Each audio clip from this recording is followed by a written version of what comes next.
ঘুমের ঘরে তোমায় দেখি, তুমি আছো পাশে, যেন মোর পাশে বসে মায়ার হাসি হাসে।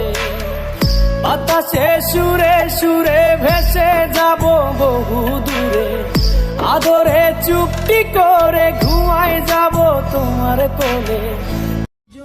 বিরক্ত করি না দেখা ভাইবো না, বুইলা গেছি প্রিয়, তুমি আমার না হইলেও আমি তোমারই আছি। আমাদের মতো ছেলেদের ঘুমই তো পূরণ হয় না, আর তো শখ পূরণ হওয়া দূরের কথা। তবে এখন অনেক ভালোভাবেই বুঝতে পারলাম ঢাকায় জীবনের বাস্তবতা।